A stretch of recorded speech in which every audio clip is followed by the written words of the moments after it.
రాజు ఉతానపాదుడు సింహాసనంపై కూర్చున్నాడు. అతని తొడపై సవతి భార్య సురుచి కుమారుడు కూర్చున్నాడు. ధ్రువుడు దగ్గరికి రాగానే సురుచి గద్దిస్తూ అంది, ధ్రువా, నీకు రాజు తొడపై కూర్చోవడానికి హక్కు లేదు. విషాదంతో ధ్రువుడు తల్లి సునీత దగ్గరికి వచ్చి అన్నాడు, అమ్మా, నాకు కూడా తండ్రి ప్రేమ కావాలి. సునీత మృదువుగా చెప్పింది, పుత్రా, నిజమైన ప్రేమ విష్ణుమూర్తి దగ్గర దొరుకుతుంది. ఆయనను ధ్యానించు. ధ్రువుడు అడవికి వెళ్లి వటవృక్షం కింద కూర్చుని నిశ్చలమైన భక్తితో విష్ణుమూర్తిని ధ్యానించాడు.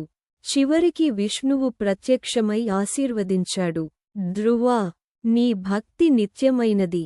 నువ్వు ధ్రువనక్షత్రముగా వెలుగుతావు.